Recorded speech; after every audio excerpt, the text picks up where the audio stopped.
ভারতের নির্বাচন নিয়ে বাংলাদেশের সাধারণ মানুষ থেকে শুরু করে সব মহলেরই রয়েছে আগ্রহ।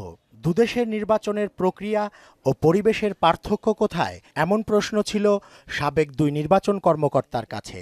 তারা বলেন, ধাপে ধাপে ভোট নেওয়া ছাড়া ভারতের সঙ্গে এদেশের নির্বাচনের তেমন কোনো পার্থক্য নেই। ভারতে নির্বাচনটা ধাপে ধাপে হয়, আমাদের এখানে একদিনেই হয়। আইন দিয়ে বা কনস্টিটিউশনাল যে অব্লিগেশন আছে ইন্ডিয়ান ইলেকশন কমিশনের, এখানে বাংলাদেশের সাথে খুব একটা তফাৎ নেই।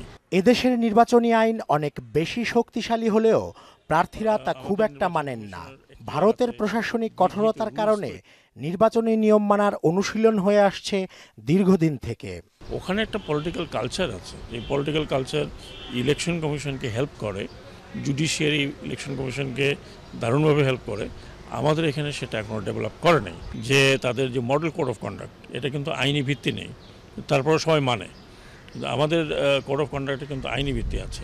নির্বাচন আচরণ বিধিমালার কঠোরতা আমাদের এখানে কিন্তু অনেক বেশি ওদের তুলনায়।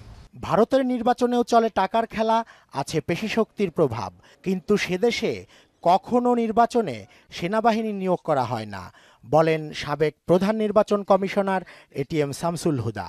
1951 সন থেকে আজ পর্যন্ত কখনো ভারতের লোকসভা নির্বাচনে কখনো সেনাবাহিনী নিয়োগ করা হয় নাই, এবং সেখানকার রাজনৈতিক দল কোনোদিন এটা নিয়োগ করা হোক এরকম কোনো দাবিও করে না।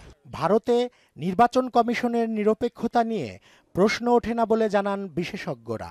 ইন্ডিয়ান অ্যাডমিনিস্ট্রেটিভ সার্ভিস অত্যন্ত নিরপেক্ষতার পরিচয় দিয়ে আসছে। রেজা খান, মোহনা সংবাদ, ঢাকা।